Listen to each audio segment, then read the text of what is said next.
Este bloque de Economía Virtual es auspiciado por Cooperativa Universitaria, confiable, solvente y solidaria. Saludamos ya atentamente, la anunciamos tanto la embajadora paraguaya en Ecuador, María José Argaña. ¿Cómo está, embajadora? Ernesto, un gusto estar con ustedes otra vez con Re Guaraní. Muchas gracias por este espacio especial. La mayoría de las últimas oportunidades fue vía Skype. Así es. Ahora estamos en vivo contigo. Bueno, una sorpresa la vida tenerte aquí, pero gracias por estar con nosotros y compartir esta información del ámbito económico, así como lo habíamos titulado. Quinto envío, usted me corrige, de envío de ganado en pie por montos realmente muy interesantes. O sea, Paraguay produce calidad en ese sentido. Así mismo es. Ecuador, esto viene de un programa que emprende Ecuador y de un convenio firmado entre el Ministerio de Ganadería de Paraguay y la Subsecretaría de Ganadería del Ecuador. Como vos mismo decís, es el quinto envío, 1.200 cabezas de ganado hasta ahora. Vamos a completar este año las 2.000 cabezas. Y ahora el 25 de abril se embarcan acá y llegan el 26 a Quito, a Guayaquil, perdón, en Ecuador, 280 cabezas, 210 hembras y 8 machos de alta genética paraguaya. O sea, Paraguay se caracteriza por la exportación de alta genética. ¿Y cuáles son esas características que tanto le gustan a los ecuatorianos y especialmente a los dueños de los frigoríficos y este negocio cárnico, verdad? Así es, el envío de estas 1.200 cabezas hasta ahora fue exitoso porque nuestro ganado se adecua muy bien al clima de Ecuador, es de una fuerte genética y sobre todo es un referente Paraguay en cuanto a la calidad de nuestro ganado vacuno. Es por eso que Ecuador decide hacer esta inversión millonaria para ellos y para nosotros. Imagínate que 3 millones de dólares sería lo de este año y más 3 millones de dólares del año que viene y pensamos 12.000 cabezas de ganado si todo va muy bien.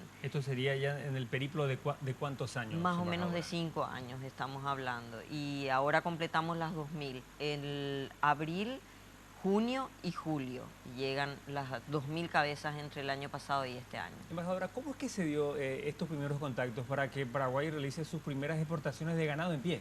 Paraguay es el quinto exportador a nivel mundial de carne en corte, ¿verdad? Así es. Pero en pie.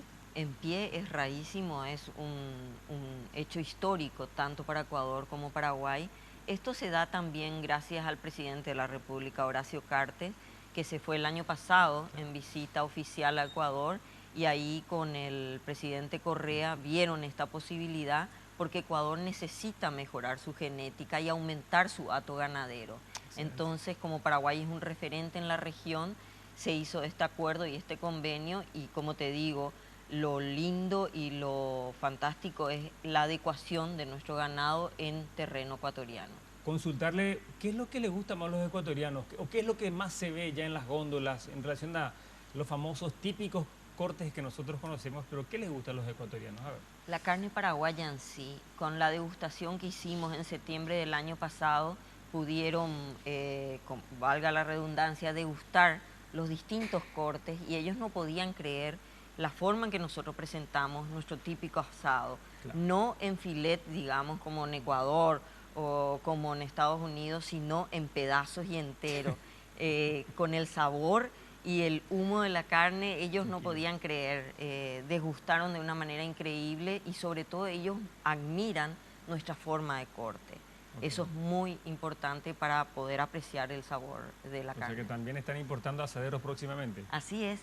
Ahora solamente falta la certificación, que no puedo decir, de uno de los frigoríficos que ya está en negociación para que en las góndolas ecuatorianas y en los supermercados más grandes como son el Supermaxi en el Ecuador, ya esté la carne paraguaya. Ellos están ansiosos y esperando para poder comer nuestra carne. Este procedimiento se dio a través de no solamente la presentación de cartas por parte del Ejecutivo, sino también la verificación de los frigoríficos responsables aquí en Paraguay. Así ¿Cómo mismo se dio este proceso y cuántos son los frigoríficos que están haciendo este trabajo de exportación? 6 frigoríficos han presentado su oferta al Ecuador. Okay. Ecuador hizo algunas observaciones sobre los planos de los frigoríficos, cosas, digamos, formales que necesita el Ecuador, y ahora está ya en cancha de Paraguay poder presentar esas observaciones y ya el mercado ecuatoriano está abierto para la carne paraguaya. Bueno, ¿y qué más se viene en este sentido? Antes de entrar en la otra noticia que ustedes nos tienen preparada, pero hablando del sector cárnico y de más envíos de ganado en pie al Ecuador, ¿qué más se viene? Mira, uno de los motivos que estoy acá es porque en el 29 aproximadamente viene una empresa prestigiosa en el ámbito petrolero para hacer un estudio sísmico, si es posible, acá en el Chaco paraguayo, con vistas a ver la posibilidad de poder extraer petróleo en el Paraguay. Eso va a entrevistarse con varias autoridades paraguayas.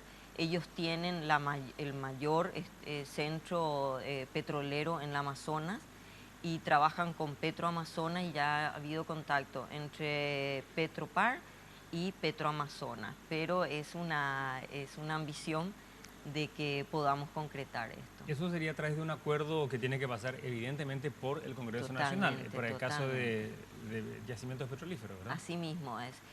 Ya están, digamos, con una carta acuerdo de confidencialidad y sobre todo de ver esta oportunidad de poder explorar el Chaco paraguayo y hacer el estudio sísmico correspondiente. Embajadora, ya hablando de este tema que usted nos está comentando ya quizás como adelanto informativo, y le agradezco el hecho de que nos mencione sobre este tema, ¿en qué áreas del Chaco es lo que más por lo menos se estaría ya realizando estos trabajos de inspección, investigación sísmica? Bueno, mira, yo creo que con el problema de acá de Paraguay es que no tienen datos históricos de dónde habría. Ellos hacen, digamos, un perímetro grande, de acuerdo con Petropar, de dónde sería con más posibilidades según algunos datos que podríamos tener. Pero el problema de Paraguay es la falta de datos históricos de algunos estudios que ya se han hecho y que no han dejado registrado acá en el Paraguay. Un titular, embajadora, es la primera vez que Petropar, una institución pública del Estado, hace una investigación con fines propios, ¿verdad? Generalmente es la contratación de empresas privadas que vienen para sus investigaciones privadas con el objetivo de extraer, pero Petropar se juega a esta posibilidad. Así mismo es. Yo aprendí mucho, estuve en estos grandes así de petróleo en Amazonas, y una de las cosas que aprendí es que todo lo que esté debajo de la tierra es de propiedad del Estado. Así mismo. Así que esperemos que verdaderamente esto pueda ser también algo que te pueda contar como un hecho para Ecuador y Paraguay. Excelente, embajadora. Anticipo informativo de la embajadora paraguaya aquí en Ecuador, María José Argaña. Muchísimas gracias. Éxitos en su visita y en sus gestiones. Siga así. Gracias, Ernesto. Muchísimas gracias por Mucha tu fuerza. invitación. Este bloque de Economía Virtual fue auspiciado por Cooperativa Universitaria, confiable, solvente y solidaria.